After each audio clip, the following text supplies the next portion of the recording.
नमस्कार दोस्तों आप जैसा कि जानते हैं आपके लिए हर रोज की तरह कहानियां लेकर उपस्थित हूं।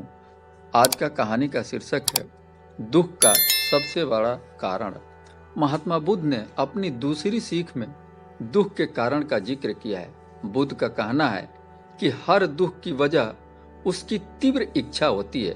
किसी वस्तु को पाने की तीव्र इच्छा, लालसा उसके मन में जैसे ही उत्पन्न होती है उसको पाने की प्रेरणा उत्पन्न हो जाती है। आइए हम एक कहानी के माध्यम से जानते हैं। एक बार एक गांव में एक किसान अपने दुख से बहुत दुखी था। किसी ने बताया कि तुम अपने दुखों को समाधान के लिए महात्मा बुद्ध के पास जाओ, वह तुम्हारे सभी दुखों का समाधान कर देंगे। यह सुनकर वह किसान बुद्ध की शरण में चला गया और उसके बाद महात्मा बुद्ध से कहा, हे महात्मा, मैं एक किसान हूँ और मैं अपनी जीविका चलाने के लिए खेती करता हूँ, लेकिन कई बार वर्षा नहीं होने के कारण मेरी खेती बर्बाद हो गई है। किसान ने आगे कहा, महात्मा, ना तो मेरे बच्चे बात मानते हैं और ना ही कोई और, जिससे मुझे बहुत क्रोध आता है और मैं खुद ही बहुत बीमार रहता हूँ। गौतम बुद्ध ध्यान पूर्वक उस किसान की समस्याओं को सुनते गए। आखिर में किसान के पास बताने का कोई समस्या नहीं बचा। तब वह अपने आप को मौन हो गया और महात्मा बुद्ध के प्रश्नों के जवाब जानने के लिए चुप रहा।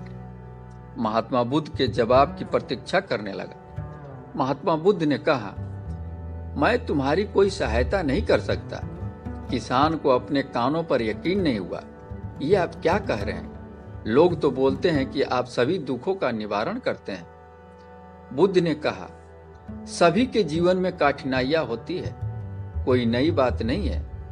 कभी मनुष्य सुखी होता है तो कभी दुखी होता है। कभी उसे पराये अपने लगते हैं और कभी उसे अपने पराये लगते हैं। वास्तव में जीवन कठिनाइयों से भरा हुआ है। तुम्हारे एक समस्या का उपाय मैं कर सकता हूं, दूसरी समस्या उत्पन्न हो जाती है। यही तो जीवन है। यह सुनकर किसान क्रोधित हो गया और बोला, सब लोग कहते हैं कि आप महात्मा हैं। मैं यहाँ एक आस लेकर आया था, लेकिन मेरा यहाँ आना व्यर्थ हुआ। मेरी समस्या का समाधान करेंगे, लेकिन यहाँ आना तो मेरे लिए कुछ समस्या का समाधान नहीं हुआ।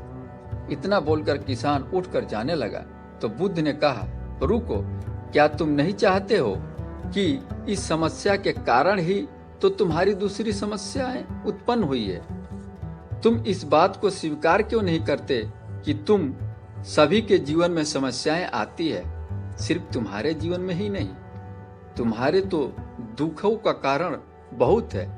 तुम ये क्यों नहीं सोचते कि तुम जितना दुखी हो वो तुम्हारे आसपास जो लोग हैं वो भी दुखी हैं। तुम्हारे ही दुख बड़े नहीं हैं, जो तुम्हारे पास है उनके भी दुख अपने हैं। तुम्हारे अपना दुख बड़ा लगता है। तुम ध्यान पूर्वक देखो, यह जीवन सुख दुख से भरा हुआ है। इसको तुम नहीं बदल सकते। इसलिए कठिनाइयों का सामना करना सीखो। कठिनाई में संयम बरतो। यही तो जीवन का आधार है। मनुष्य के जीवन में कठिनाइयां ना रहे तो मनुष्य का जीवन व्यर्थ लगता है।